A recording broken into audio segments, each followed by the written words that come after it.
Hi everyone, I'm Raj Kumar, President and Editor-in-Chief of DevX. This week we'll be breaking down the big headlines in global development and bringing in some top experts to help us do it. If you want to follow along with the stories we're talking about, check out devx.com and subscribe to our daily newsletter, The Newswire. There's a link in the description. Follow us along on Twitter and you can see many of the stories we're talking about today, and we'd love to hear what you think.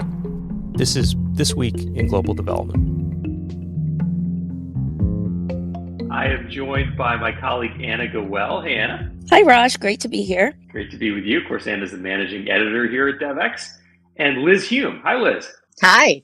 Hi, great to be with you. And Liz is the executive director at the Alliance for Peace Building and a special guest on our show this week. We're really thrilled to have you here, Liz. I noticed a lot of the headlines we're going to talk about are very Washington, D.C. centric, which is, I think, where all of us are. Is that right, Liz? Is that where you're based? I am based in Washington, but I'm in Berlin right now, where I've been having meetings with the German government and partners here. Oh, great. Well, love to hear some of that in our conversation, too. I thought, maybe we could dive in on a story that I think is probably really close to you, Liz, and the work that you do. And that's this hearing at the House Foreign Affairs Subcommittee that our colleague Michael Igo reported on. And it was a fascinating hearing because it was all about international human rights funding. And I don't know if you had a chance to see the story, Liz. I'd love to get your take on it. But it's basically one of these situations where we can see what had been maybe sort of plain vanilla American funding for international engagement becoming highly politicized, with people on the right talking about essentially the sort of woke agenda when it comes to funding for human rights. It's very politicized, and in addition to kind of cherry picking on some of these programs, there was one like a canceled drag show in Ecuador that's been trotted out before. I think what was interesting is that Republicans also really began to question human rights and democracy promotion programs altogether. And so obviously it wasn't just the obscure program, but it was kind of the overarching theme of human rights. And that, of course, raises alarm bells in among development circles. And I thought it was really interesting. Democratic Rep. Tom Malinowski, so he kind of countered that getting rid of these human rights and democracy programs would actually thrill the very kind of autocratic countries like China that we are trying to compete with. And that's a narrative that a lot of Republicans have embraced, is that we want to be countering China, Russia, and so forth. And the way that Democrats have put forward the argument is that by ceding influence on the international stage, getting rid of a lot of these democracy development programs would open the door for China to step in. And so those are the kind of competing narratives. It's interesting how China plays into it, but these are the kind of competing narratives that we're seeing on Capitol Hill, both in terms of this hearing and a larger markup on the House Foreign Affairs bill. Yeah, sort of the culture wars have now bled into everything. And this is not the first time we've reported that that's happened. It's just yet another example. And you had a really fascinating quote from Robert Destro, who was the Assistant Secretary of State under President Donald Trump, and he was, charged with exactly this kind of funding at the State Department. And he said, quote, "Those programs, sometimes, not always, in fact, not most of the time, poison bilateral relations with other countries with incessant demands and funding for internal political change and cultural change." And that led to, it sounds like, a real back and forth with him and former Representative Malinowski, who had the same job in a prior Democratic administration. And I guess, the idea is, look, aren't we supposed to be pushing these countries? Aren't we supposed to be funding democracy and human rights in a way that does antagonize governments on purpose? That's kind of part of what the U.S. is trying to do. And so it kind of gets to fundamental questions about what is the role of our engagement around the world and what is our goal, right? What do we stand for as a country? So it was a really fascinating hearing to get a window into. Any other thoughts on this before we move to another story? Go ahead, Liz. No, I was going to say, I think you're absolutely right. I doubt authoritarian governments want us to be promoting human rights generally, in any country. So, and we also know that countries that are experiencing human rights violations are more likely to be experiencing violent conflict. So, you have to be addressing the drivers of violent conflict, also violent extremism. So then you're going to stop addressing what's driving conflict. Yeah, that's a great point, and kind of right up your alley in the work you do in peace building. Yes, it can sound like, well, human rights is just a values issue, and it's just a sort of a nice to have thing. But as you say, actually, this is a national security issue. If you kind of connect the dots, ultimately, these are national security issues, and it might get to kind of the narrative and the art and the language that people who support this kind of work need to engage in this new moment, where things that we might have thought were generally well understood and agreed upon are now political fodder, and there's a real divide about them. It reminds me a bit of the coverage we've done about what happened in the political coalition in the UK, where you had several years ago the Daily Mail coming out and trying to find examples of aid programs funded by the British government that they thought were examples of sort of excess. And famously, they had this one band in Ethiopia, a girl band that they nicknamed the Ethiopian Spice Girls. And they said, like, look at all this money being wasted on the Ethiopian Spice Girls. And actually, journalists who looked into it further said, well, this is actually maybe a pretty effective gender equality program that is being funded by the British government, but it ended up getting canceled for political reasons and used as an example of why overall foreign assistance in the UK was being wasted and should come down. And I was kind of reminded of that reading the story, that, well, here's a chance to sort of cherry pick, maybe a program over there, a very small one, another little program over there that, one was mentioned in Ecuador and Nepal, and use them as a way to paint the entire project as flawed. And it's something I think people who are working on these issues and care about these issues in the US and DC have to be really concerned about. And that's exactly it, Raj, as you said, they're cherry picking a lot of the individual programs. But when you also step back and look at the big picture, these programs are a very relatively minute portion of the overall budget. So again, it's very easy to pick on certain programs, misconstrue them. But when you look at the overall budget picture, they're not a huge part of it. So that's also something to consider.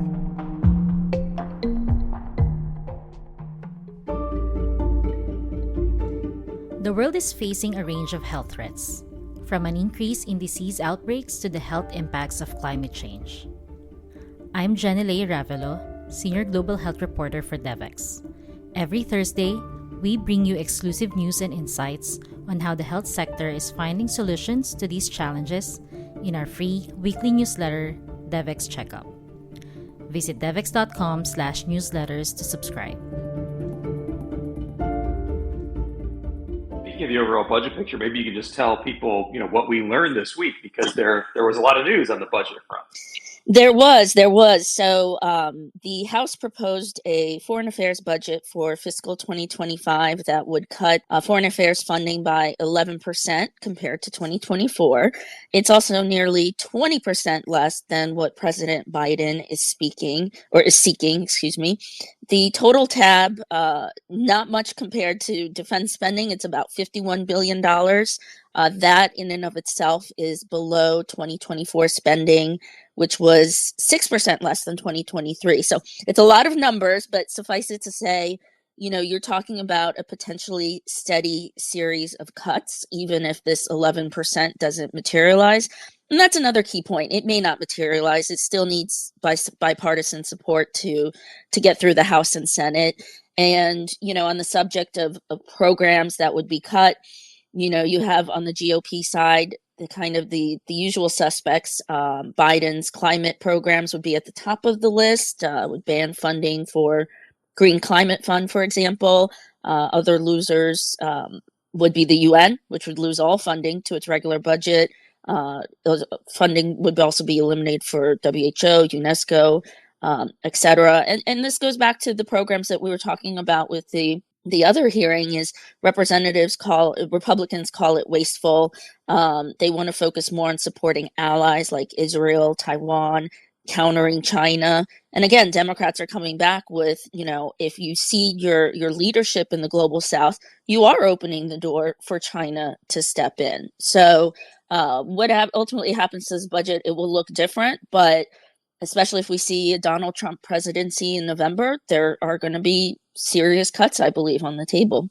Yeah, I mean, we've seen this movie before. We know that this is going to be like getting a budget through this Congress in a divided government with how politically polarized the country is. It's really hard. And there could be a government shutdown, as we mentioned in the piece, right? You never know where this goes, but ultimately, if it's anything like what we've seen in the past, there will be some sort of compromise in the end. And so you're probably not likely to see, all funding to the UN cut to zero, right? It's unlikely that you land there in the end. But the trajectory, given last year's budget down by 6%, this year's proposal down by 11, like the trajectory is clear that, maybe at best you get to sort of flat numbers, but the political pressure is downward on spending on international engagement and on foreign affairs spending in general. And that sort of seems like the new reality we're in. I don't know what your feeling is about it, Liz. It's crazy because since 2018, we have hit violent conflict global records. And that was before Gaza and Ukraine and Sudan and COVID. We are at an all-time high, and it's not getting any better, and fragility. So why we are basically cutting off our ability to deal with these and prevent crises. Not only, maybe deal with them, because I know that's a big focus on humanitarian assistance, but you're going after things that are going to allow you to prevent, to reduce violent conflict and fragility. I mean, we know that climate and conflict are compounding each other in fragile states.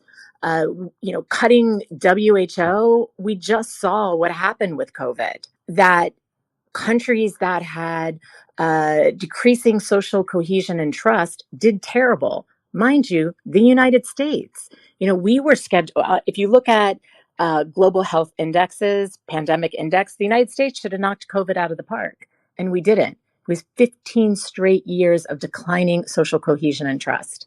That's a global issue too. So you're going to go in and cut the programs that are trying to build resiliency in fragile states and conflict countries.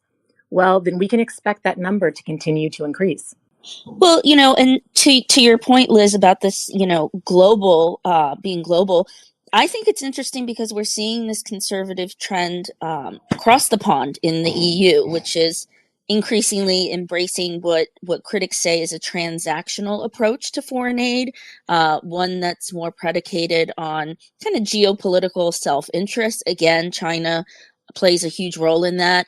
And it's more basing the aid on that than on helping poor, fragile states, exactly as you say, build resilience. So it's certainly about the money, but it's also about this kind of what we're seeing in both the US and European side in terms of the conservative approach of making the fundamental aid framework much more transactional. You're absolutely right. And I'm sitting here in Berlin. I was in Paris. We were having these exact conversations. And it's not just more money towards the military, it's that the development assistance is getting more securitized as well. We have to be able to do both. And that's, we're not going to be able to fight our way out of this. And, we're not saying, okay, don't have security assistance, or we're not saying that. But you look at the south side of Chicago, in the most securitized, wealthy country, we don't have peace and security on the south side of Chicago.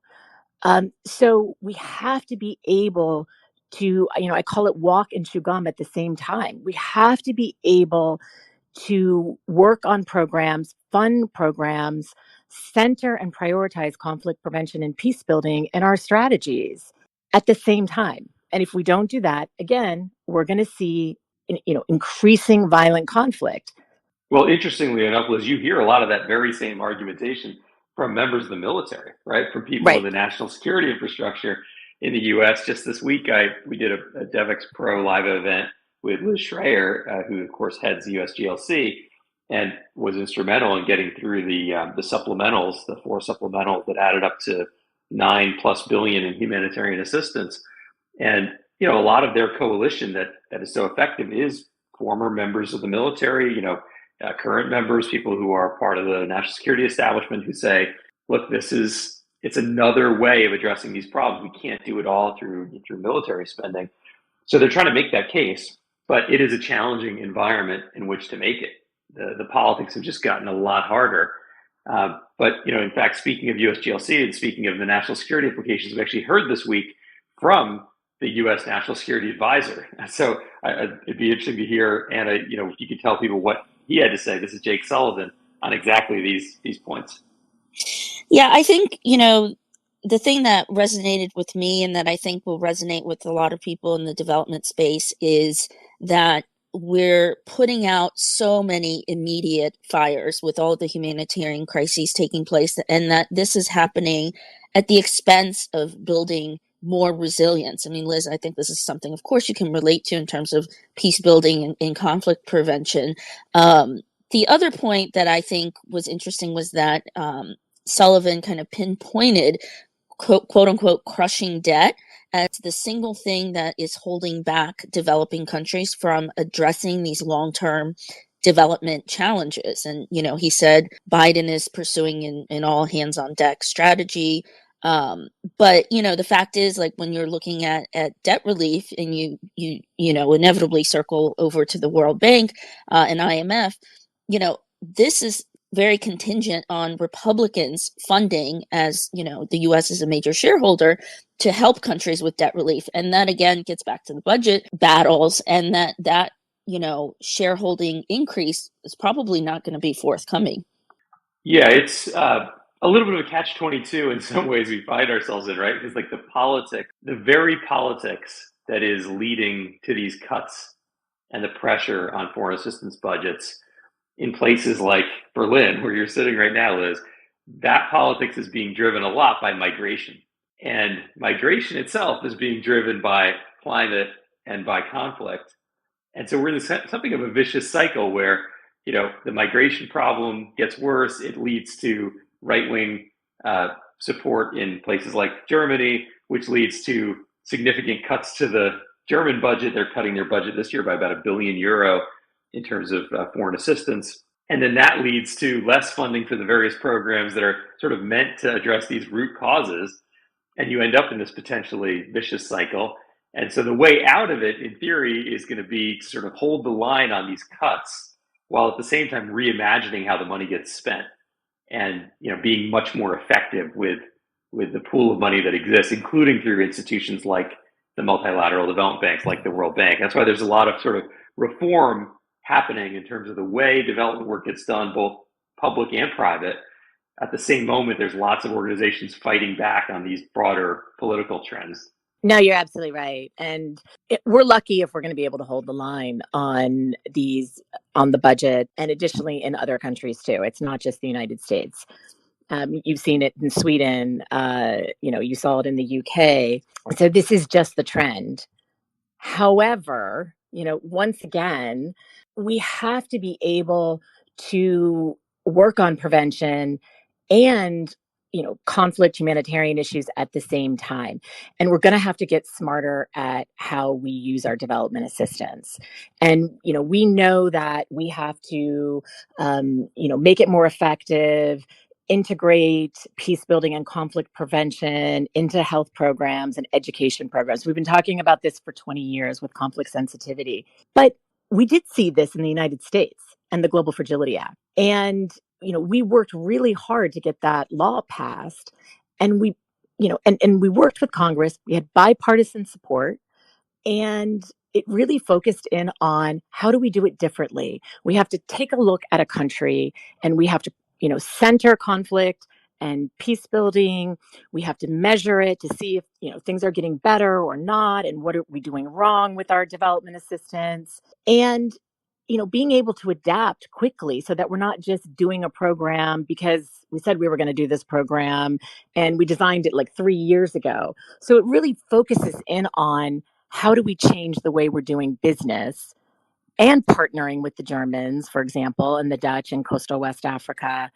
But the Global Fragility Act only has a few priority countries. There's 4 priority countries and then coastal West Africa. Yeah, and I guess you can question how much that act has led to the implementation of the changes that we want to see or that its authors called for. I don't know. How do you feel about the pace and speed at which it's actually led to a new approach? Well, of course, I would have loved it to be faster, but you're changing a huge bureaucracy, and we've seen changes, and it might not seem like a lot, but we are seeing changes. We're seeing the way the interagency is working together. We're seeing the way strategies are putting together differently, and we're starting to see some of the funding come out for the first time. So I'm cautiously optimistic, and I'll leave it at that. Yeah, I mean, I think if there's a silver lining to the political winds that are certainly going against where I think most people in the development community would like to see them go, the silver lining might be that it becomes an impetus for reform. Right. And maybe an impetus for that reform to happen a lot faster than it has happened, because there's really no other way out of this. And it's always a bit of a tension because I think people who support global development are worried about talking about reform and innovation in the sense they think, well, we might make it sound like the current programs aren't worth funding. And that might actually hurt us politically at this fraught moment. But on the other hand, how do you deal with the dramatically growing needs in the world if you don't find a way to do things differently? And so that gets into the debate around localization and the MDB reform and even how philanthropy is changing. And so it's kind of this really fascinating moment where it's both about the external politics and also the internal operations in the development community and how they kind of find a new normal going forward. But we have to change. I mean, think about the 1990s where we were. I mean, the world looks completely different, but yet we're still using a lot of the same approaches and tools and funding that we did in the 1990s. So, the constant thing that we know now is there's going to be change, and you have to adapt to it. Yeah, and one good example, just to go to another story that we covered this week, Jake Sullivan, the National Security Advisor, he talked a lot about debt, as you mentioned, Anna, and we had another story relevant to that, which is around small island states. They are kind of caught in this debt trap, right? A lot of these are middle-income countries, some of them are high-income countries, so they don't qualify for the sort of concessional finance, and we don't think of them as needing concessional finance. But in the era of climate change, they are, facing natural disasters that can just set them back instantly. One hurricane can set them back years, and then suddenly they have debt that's insurmountable, and they're looking for solutions. And so we covered, a story about a major event that was hosted talking about kind of what's the future for these countries and what do they do about debt. Maybe, Anna, you could say a little bit about that piece. Sure. Well, yeah, just to echo your point, they are facing many of the same global crises that other countries are facing. They're in this debt trap where their debt repayments are preventing them from investing in the kind of climate resilience that they desperately need. Like you said, one storm could wipe out an entire year's worth of economic output. But what's unique about these small island developing states or SIDS is some are high income, and so, like you said, they don't qualify for this concessional financing that the least developed countries do, and they don't qualify for a lot of official development assistance. We talked to, for the article, Achim Steiner, head of UNDP, who I thought it was quite remarkable. He pointed out that just a few $billion over 10 years could transform the economies of almost basically what amounts to a fifth of UN member states. And now you contrast that spending to the fact that this goes back to your discussion with Liz Schreier and the military aspect, that there's nearly $2.5 trillion being invested in military and defense budgets around the world. So, but even though we're only talking probably a few $1 billion, that's still a few $1 billion, which is a lot in today's environment of tightened aid budgets and overwhelming humanitarian crises. So, whether those few billion will manifest themselves is, a big unknown, I suppose I could say. Yeah, and it gets to this idea of, how do you do things differently with the resources you have, what Liz was talking about. And that's one of the things that came out of this major conference that deals with the SIDS, was saying, look, we've got to find a new approach. And if we don't find a new approach, like we're going to see a large percentage of these countries, I think 40% of them are already at or near debt distress. you're going to see really bad things happen, which includes people being forced to flee because there's no job opportunities, et cetera.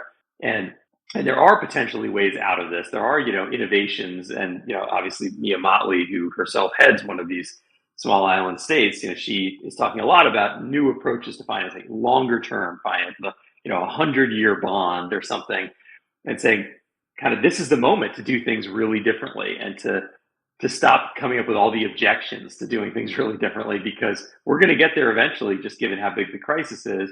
And the sooner we get there, the more we will, do exactly what you talked about, Liz, prevention. You'll get a lot better results by preventing the crisis rather than waiting till it comes and hits you.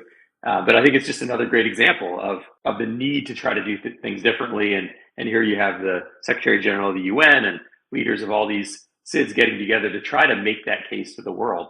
And it, you pointed it out, it gets to this very vicious cycle of where, you're not building climate resiliency, you have climate disasters. This in turn is going to lead to migration. Increased migration politically tends to have blowback. So you're going to have a lot of right-wing parties that will come into power who will further cut development assistance. So, in theory, this is kind of like, a vicious cycle that's really hard to break, and it's all interconnected. And we have to get to the resilience and the adaptation, because it looks exactly like what we're doing with conflicts. We have to go in and deal with the humanitarian or the climate hazard, like a hurricane, and we never get to prevention. So these countries have to be able to build up resilience on, a risk and how they adapt.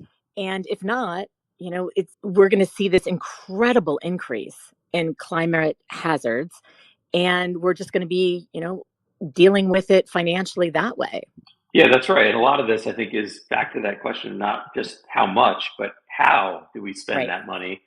And, what are the ways that actually get funding to the programs, to the individuals who are doing innovative things on the ground in local communities, where you can get real effectiveness, and not just into the large scale organizations and the big global programs and projects that might have limited effectiveness or not be as willing to take risks. So maybe we can squeeze in one related story before we have to wrap up, which brings in the philanthropy side of this equation, because it's not just all about public money anymore. Philanthropy is becoming as big, if not maybe bigger, depending on how you look at the numbers. And so we had an interesting piece of news this week around Melinda French Gates. She famously now has left the Gates Foundation, and she's started to indicate how she's going to be investing her own funding in her own way. Anna, maybe you want to tell our listeners a little bit about this new piece of news we heard about what she's doing. Yeah, she hasn't wasted any time.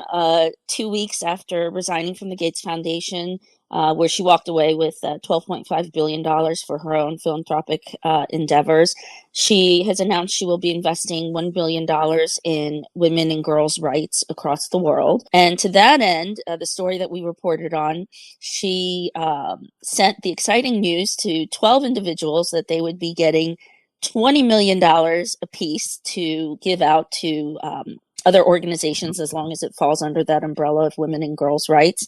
Plus 16 other organizations have been given unrestricted funding. And I think that's key to what you were talking about, Raj, is this kind of trust-based style of giving, where the two most really prominent women in philanthropy, Melinda French Gates and Mackenzie Scott, have really, I think it's fair to say, they've pioneered this. And, while two people certainly don't constitute a movement, there is this trend in philanthropy toward trust-based giving. And I think it does herald kind of a shift in the sector, though obviously not every foundation is going to move in that direction. Gates Foundation is a little more rigorous on results-based giving, but yeah, I do think it's a fundamental shift happening in the sector, and Melinda French Gates is definitely at the forefront. Liz, what do you think about this approach she's taking of kind of giving money to people who are closer to the work, closer to the communities that are affected, and telling them to give away funding? I mean, they got to keep some of it for their own organizations, so that makes sense that they're not just investing their time in others. This benefits their own work and their own organizations, but the vast majority they have to give out to others. What's your feeling about this approach? I think it's smart. I think it's, and not to be projectized. these are organizations that have been doing the work. They know what to do.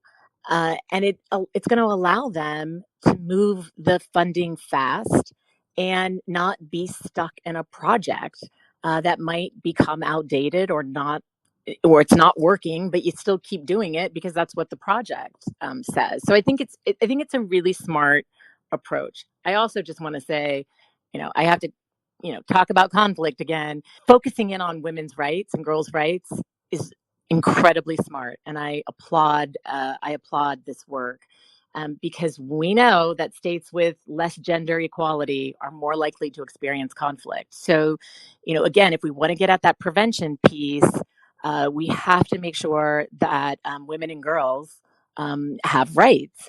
And we're seeing an incredible backlash, and it really hit after COVID as well. And it was Melinda Gates who talked about the fact that, COVID set women back even further and women's rights globally. I think we're over 100 years now from getting parity. We just have a minute or two left here, but Liz, talk a little bit more about that, like the connection, because I've heard many other leaders like you make this case, the connection between investing in women and girls' rights and how that ultimately you can draw a line to prevention of conflict. Well, I mean, that's right. You look at countries that have low scores in, women and gender rights, and it correlates to greater fragility and conflict. So, it makes sense, right? That we need to make sure that, if half your population is, not being, doesn't have justice or rights, then it's more likely that you will be experiencing conflict. That's what you see over and over again. We know that peace agreements where women have been involved, it means that they have a much higher likelihood of succeeding and being sustainable. I mean, that's a pretty, stark research figure. Yeah, I've heard that, and it is remarkable, and it kind of makes sense too when you think about, how grievances between communities can lead to conflict and the role that women and girls can play in that if their rights are being respected, if they're part of a larger kind of development bargain in the community. And it's interesting to hear you make that connection in this regard. And it'll be interesting to see because we live in this siloed world, right, where you think now of Linda French Gates funding women and girls as a silo, but much like climate, it's very cross-cutting. So, but if you care about health, if you care about peace building, if you care about climate, you name it, this is really something, these are funds that could influence these other areas. So obviously it's a story that we'll continue to track and follow really closely as this philanthropy develops. And can I just say really quickly, the Women, Peace and Security Act that the U.S. passed is scheduled to sunset next year if it doesn't get reauthorized. So this is, this is work that's got to be ongoing, and it shows why it's so important for her to, to give this money to women and girls' rights. Well, as usual, there are more stories than we could possibly get to this week, but if you are interested in this kind of content and listening to this for the first time, be sure to subscribe to the DevX Newswire, which is our free daily newsletter that tells you everything that's happening in global development. And we will continue covering and bringing you these stories from around the world. A real pleasure to be with you, Liz Hume, Anna Goel. Great to hear you both today. Thank you. Thank you. This has been This Week in Global Development. If you enjoyed this episode, don't forget to subscribe using the link in the description. To get even more coverage and analysis on the most pressing development issues of the day, become a DevX Pro member by going to devx.com/membership and signing up. Thank you for listening, and see you next week.